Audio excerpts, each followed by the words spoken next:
Bueno, ahora sí, cambiamos rotundamente de información, vamos ahora a enfocarnos a Bolivia, un país que está pasando por una crisis realmente preocupante. Sí, Bolivia está en una situación complicada, por supuesto la región también lo está, así que no somos exentos de que algo por ahí también podría afectarnos. Bueno, Evo Morales ha decidido renunciar el día domingo, luego de que la OEA solicitara nuevas elecciones y además de que sean retirados los funcionarios del Jurado Supremo Electoral y, sin embargo, las manifestaciones, los enfrentamientos de quienes están a favor y en contra de Evo Morales han continuado. Evo Morales ha dicho que es un golpe de Estado, quienes están a su favor dicen que es un golpe de Estado, otros que es una acción democrática.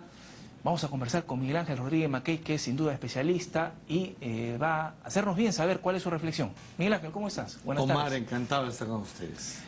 Bueno, ¿es un golpe de Estado o es una acción democrática del pueblo?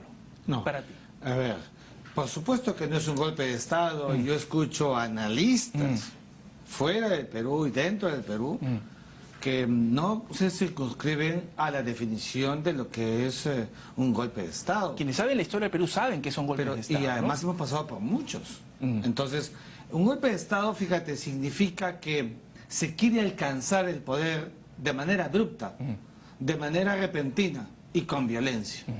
La pregunta es, en estos momentos, ¿quién ha alcanzado el poder en Bolivia si todo el mundo habla que hay un vacío? Claro. Entonces, nadie alcanzó el poder. Evo Morales ha renunciado, Omar. La renuncia es un acto impectore, personal.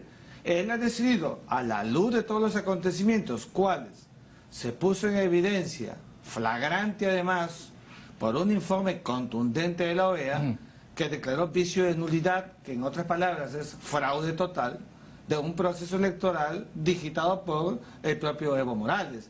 Al desnudarse que él es el autor intelectual y también material con su equipo de todo este proceso enmarañado, entonces se quedó realmente en la calidad de presidente con inmoralidad política, incapacidad moral política. Y en segundo lugar, lo que tú decías en el entretiempo, es decir, la reflexión sobre la base de que cuál es el rol de las Fuerzas Armadas. Yo lo voy a decir. Las Fuerzas Armadas son tutelares de la vigencia del sistema democrático, tienen poder coactivo y coercitivo.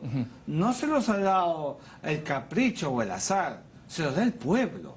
Son los titulares, defienden afuera la soberanía del Estado y adentro el control interno. Entonces, las Fuerzas Armadas, al ver que todo el país está realmente convulso, le sugieren al presidente de la República que dé un paso al costado, que renuncie. ¿Cómo no lo van a poder hacer? Las Fuerzas Armadas no son estatuas, están allí para discernir con criterio. No le han puesto una pistola en la cabeza, el presidente ha tomado la decisión. En ningún momento ha dicho que las Fuerzas Armadas lo han conminado a una renuncia. Es más, Evo Morales acaba de enviar una carta, su carta formal de renuncia. Por tanto, no se puede hablar pues de presiones. Él ha hecho una reflexión. Y la reflexión es que él se ha dado cuenta que todo el mundo, ya no solamente América, sabe que él ha cometido un delito. Y frente a ello, unas Fuerzas Armadas que le quitan piso en la práctica, no tiene nada Evo Morales, y entonces decide, con una conferencia de prensa con su vicepresidente y su ministro de Salud, anunciar una retirada. Y se pone un plan de víctima. El plan de víctima ha producido una consecuencia, Omar, que anoche hemos visto cómo medio Bolivia estaba incendiada. Y eso es irresponsable. Frente a una situación de esta naturaleza, la Constitución política de Bolivia de manera categórica consagra que en ningún caso puede quedar acéfalo el poder. Y entonces hemos visto cómo el presidente Evo Morales, renunciante con su primer vicepresidente, más el presidente del Senado, lo mismo que el de la Cámara de Diputados, porque eran del mismo partido más, queda pues la vicepresidenta del Senado, que de motu propio incluso ya ha dicho, asumo como corresponde, porque es la sucesión, por el afán de la gobernabilidad. Pregunta, en el Perú no se hizo lo mismo. Es lo mismo que pasó con Pedro Pablo Kuczynski cuando renuncia, lo asume Vizcarra. Claro, no se llegó hasta el Congreso Claro. porque Vizcarra no renunció. Pero quizás el ejemplo más digamos, pegado a lo que acaba de pasar es que Fujimori. están diciendo que la vicepresidenta Áñez no puede asumir la presidencia porque no dice la Constitución. Ajá. Pero no la Constitución de 1993 no decía que un congresista puede ser elegido presidente. Y se eligió a Valentín Paniagua presidente Claro. cuando Alberto Fujimori renuncia por fax. Y sus dos vicepresidentes, Francisco Tudela y Ricardo Márquez, lo hacen enseguida. Le tocaría a la presidenta del Congreso, que era Marta Gilbert, también Claro. cae Marta Gilbert porque era del mismo grupo fujimorista. Y entonces, el Congreso, que es un poder del Estado, que está investido de un jus imperium congresal porque expresa la voluntad popular que conocemos desde los tiempos de la Revolución Francesa, desde los tiempos de Rousseau, Montesquieu, Diderot y Lambert, pues ese Congreso elige a Valentín Paniagua presidente de jure, por una transición, pero de jure, de puro derecho. La señora vicepresidenta tendrá que hacer una juramentación ab solemnitatem, o sea, la solemnidad por delante, juramentada, con Fuerzas Armadas que salvaguarden garantistamente el statu quo de la gobernabilidad. Este es un tránsito, una excepción que deberá dar paso en 3 meses, de acuerdo con la propia Constitución, peguémonos a ella, 90 días, para que se haya una nueva elección en Bolivia y abra paso, incluso, perdóname, pudiendo postular el propio grupo político de Evo Morales. El señor Camacho, que está apareciendo a mi juicio ya mucho y queriendo ganar tribuna, que no le convendría. El señor Carlos Mesa, que ha sido presidente y candidato, y los que más quieran, con una veeduría internacional, con una observación internacional de primer nivel como corresponde, para garantizar ¿qué cosa? Operación de sufragio límpido y lo más importante, Omar, que se recobre la confianza para que Bolivia vuelva al statu quo de la normalidad democrática que en estos momentos se ha perdido. Para que eso pase, a mi juicio, dejo el derecho y traigo a la ciencia política.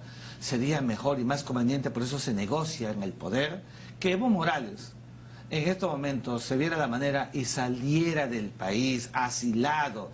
Eso se suele hacer. Fujimori lo hizo con Alan García.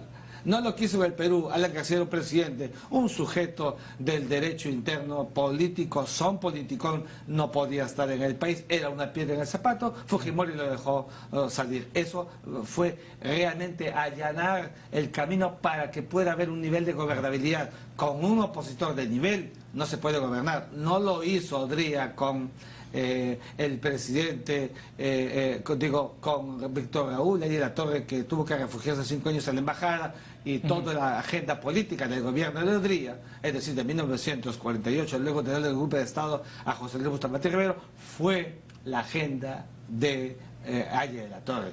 O sea, busquemos un clima de gobernabilidad. Lo que tiene que hacer Bolivia es dejar partir, a mi juicio, a Evo Morales. Ahora, Miguel Ángel, y está próximo este escenario de gobernabilidad cuando, digamos, la señora Áñez va a asumir en el acto la presidencia, o va a haber una votación previa? De ninguna manera. No va a haber ninguna votación, No, ella lo pues, asume. Sí, tiene que haber un acto. Yo creo que pero digamos, es una si no hay votación. quórum, porque la mayoría es del MAS, pero es que del movimiento al socialismo que lidera Evo Morales, lo que si pasa, no se presenta, sí, a ver. ¿qué pasa? Y no hay votación y no hay los votos necesarios para que ella lo asuma. Y conversamos con nuestro corresponsal, no sé si lo has escuchado. Lo escuché todo. Decía que si no asume ella, lo asumen las Fuerzas Armadas. Sí. Y el ejército está ligado a Evo Morales, no hay compañeros de él y él los ha puesto ahí. Sí. O sea, digamos que caen en las mismas manos. Claro, pero cuidado. A ver, el Parlamento tiene que elegir a una persona. Aquí ya no hablamos de partido político, sino de persona. La persona de Evo Morales cayó, renunció. Ya. No es el partido de Evo Morales. Aquí lo que se tiene que buscar es la gobernabilidad. Lo que pasa es que si se coloca, si asume la presidencia un miembro del partido de Evo Morales, no va a gozar de la legitimación que se quiere. Entonces, En eso consiste la altura de una clase política boliviana que tiene que ser elástica. Y entonces, justamente la vicepresidenta del Senado, que es del partido contrario, asume porque los otros ha habido diáspora. Claro. Y la diáspora es porque no tiene legitimación. Entonces, tiene que haber, pues, criterio y coherencia por parte de los parlamentarios. Y no pueden colocar como presidente interino a quien es parte del conglomerado del partido político más, porque eso encendería más. Eso significa, eso es elevación, y tienen que hacerlo por la propia gobernabilidad de Bolivia. Entonces, ¿tú crees que sí van a estar presentes y van a votar a favor de que ella Yo lo creo asuma? que sí, y si no están presentes, en el derecho y en las votaciones parlamentarias existe lo que se llama el voto de consenso. Ya. Es decir, se vota y los que no quieren votar se abstienen, y con la abstención no impiden la votación, que es lo que podría pasar. Y si se levantan y se retiran, eso no importa, porque para eso tú hablabas de Fuerzas Armadas. Las Fuerzas Armadas respaldan, porque más allá de que hayan esta suerte de negociaciones o de intentos por querer manipular un proceso para buscar que quien dirija los destinos en 3 meses sea un adicto a Evo Morales, lo que se tiene que hacer es que las Fuerzas Armadas busquen el imperio del espíritu social de tranquilidad. ¿Y cómo se logra eso? Evidentemente con el equilibrio y con la sensatez que los bolivianos tienen que solucionar en las próximas horas. Claro. Yo estoy persuadido que eso tiene que darse. De otra manera, vamos a ver una Bolivia realmente más ensangrentada de lo que ya está. A eso se llama altura política. Ahora, digamos que Evo Morales decide renunciar porque las Fuerzas Armadas no le han dado el respaldo, ¿no? Lógicamente. Y las Fuerzas Armadas pues le dan el respaldo al presidente. Decide renunciar porque no le dan el respaldo de las Fuerzas Armadas. Y la policial. Y además cuando no lo hacen... Y bueno, la mitad del pueblo de Bolivia. Pero claro, pero además las Fuerzas Armadas cuando hacen eso, Omar, lo hacen bien, porque son Fuerzas Armadas que se pegan a la decencia social, a la pulcritud de un proceso. Para eso son Fuerzas Armadas, no para obedecer al presidente de turno, sino con criterio para salvaguardar que todo sea un proceso límpido.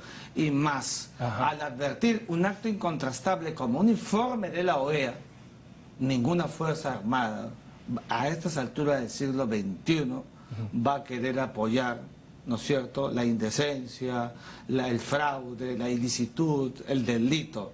Sería prácticamente... un acto dictatorial. Un acto dictatorial. Sería sumarse, y ¿quién va a querer en estos momentos comerse un pleito cuando todos sabemos que ya hay una evidencia incontrastable de la comisión de un delito como el que hemos visto en Bolivia? La gran pregunta es, si hay delito, si hay un acto de ilicitud, ¿por qué dejarlo libre o por qué dejar que Evo Morales se vaya asilado? Porque superior a ese acto es el clima de estabilidad y de tranquilidad social que necesita el país para luego ya ver los otros procesos. Por ejemplo, o sea, la mejor salida es que Evo Morales salga de Bolivia. yo creo que sí, porque no ves la convulsión no va a parar si Evo no va a Morales sigue parar, ahí. porque el mismo Evo Morales ha dicho que ha renunciado porque el señor Camacho y el señor Mesa son racistas y porque él era un presidente indígena. Consecuencia, polarización del país. O sea, se ha victimizado. Se ha victimizado. Frente a ello, lo que corresponde es que Evo Morales sea un hombre responsable. Es una pena, porque lo que él hizo en el 2006, que aplaudimos en muchas columnas, como el primer indígena presidente de América del Sur, porque el primero de América Latina es Benito Juárez. Lo aplaudieron en el 2006 cuando Pero asumió. lógico. Y perdió, ahora está, todas esas buenas páginas escritas en la primera etapa de la historia de Bolivia, la está realmente, ya la ha lapidado. Pareciera que los gobernantes en nuestra región, en una primera etapa de buen proceso, lo terminan enturbiando, y eso revela pues la ausencia de madurez política. Porque fue elegido Miguel Ángel democráticamente en el 2006. Sí, señor. En el 2016 él hace la consulta a la población si puede o no volver a postular. El pueblo le dice que no. pero él apela a su derecho humano de seguir postulando, ¿no? Sí, eso fue lo que decimos en el derecho, una aberración jurídica, Ya. que un tribunal como el Tribunal Supremo Electoral dijera que era un derecho humano de Evo Morales postular a la presidencia. Los alumnos de derecho, no te hablo de los hombres de derecho, los abogados, los alumnos de derecho saben que eso no es un derecho humano, es un derecho político. Ya. El derecho humano tiene que ver directamente con la supervivencia, la integridad de la persona humana. Hazme favor, lo que hemos visto es buscar que el derecho caprichosamente, que ya no es derecho, antojadizamente, prepare todo el camino para un Evo Morales que era candidato. Con ese modus operandi preparado, estaba decantado que Evo Morales no iba a dejar la presidencia y que iba a haber fraude de todas maneras. No lo iba a dejar. Seamos claros. Frente a esa situación, en el siglo XXI, ahora como está tan convulsa la región, la gente ya no esperan más y llega el hartazgo acumulado que ya hemos analizado acá varias veces. Lo que está produciéndose en Bolivia es una consecuencia de ello. 13 años, nadie quiso dárselos a Evo Morales. Él hizo una serie de artimañas jurídicas para llegar a los 13 y quizás pues, consumarse en la perpetuación. Ahora, Miguel Ángel, ya, una de las salidas es que Evo Morales salga de Bolivia. Le han abierto las puertas México, López Obrador, y me parece que Argentina también. Algunas veces con dijeron el señor eso, Alberto Fernández. Ahora, pero eso no va a calmar, creo, toda la convulsión, porque la gente a favor de Evo Morales también es bastante. Sale a enfrentarse con quienes están en contra de Evo Morales. Pero si te das cuenta, los que han venido protestando desde el comienzo han sido los que querían que Evo cayera. Ya. Los que siguen a Evo Morales, evidentemente... ¿Ha sido respuesta solamente? Sí, pero yo creo que lo que ellos están esperando es que la integridad de Evo Morales no sea dañada. Ya. Es decir, la otra mitad del país, porque Evo tiene la otra mitad del país, no lo quiere Evo encarcelado. Y por eso, a eso se llama pues criterio político, tacto político. Ya. Por eso creo que en este contexto que vive Bolivia, lo mejor para incluso los partidos de oposición y la estabilidad del país es que Evo Morales pueda salir asilado. Y ya... Pero tiene una denuncia. Sí, la tiene. Por eso te digo, superior a una denuncia en estos momentos es el acto político. Ya. Muchos jefes de Estado, como sabes, cuando caen, etcétera, inmediatamente son imputados de muchos delitos por los que seguramente podría haber algún nivel de responsabilidad. Pero superior a eso es la calidad estatal que tiene en estos momentos Bolivia. Y la crisis boliviana en estos momentos no es punitiva, sino política sobre todo. Y entonces, siendo Evo Morales por antonomasia un actor político, lo mejor es que se le saque del tablero, del tablero político para volver a la calma y que tome partido el clima de excepción que por 3 meses debe vivir Bolivia, con un presidente interino, con un tribunal ad hoc para que tenga Bolivia el correlato judicial correspondiente, y enseguida el Parlamento actual reemplazado por otro que sea elegido democráticamente en enero del 2020. Ahora, Miguel Ángel, y con esta situación en Bolivia y unas próximas elecciones que podrían venirse, ¿cómo se va formando el escenario en la región? Teniendo en cuenta que en Argentina es de izquierda, en Chile todavía está el señor Piñera de derecha, que parece que por ahí está tambaleando, no lo creemos.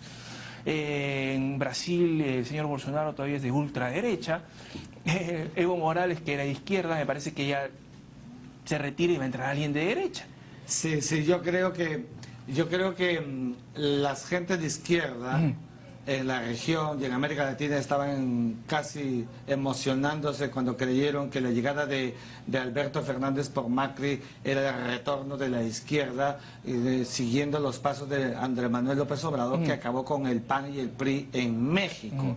Yo no creo eso. Yo creo que la movilización en América del Sur, en la región, es porque la gente quiere un gobierno, un statu quo, una gobernabilidad donde haya atención económica y donde haya el caso Chile y respeto por el derecho, caso Bolivia.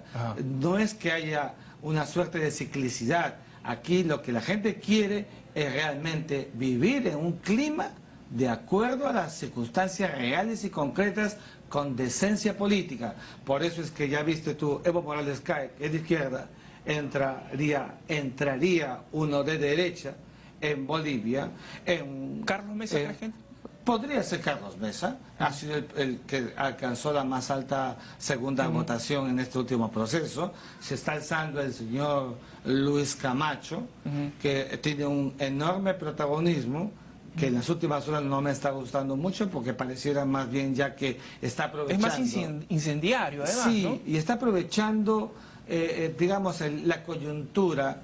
Y yo creo que más bien los candidatos deberían retrotraerse para dar pie para que surja la figura del presidente interino, que sea la figura, el protagonista en este tiempo de excepción para llegar a las elecciones, y no, evidentemente, estos protagonismos que lo único que hacen es polarizar más al país. Bien. Miguel Ángel, muchas gracias. Un gusto siempre dialogar contigo sobre estos temas. Encantado de estar con ustedes. Miguel Ángel Rodríguez Mackey con nosotros, amigos. Vamos ahora con Tanú Simmons y Entre Libros.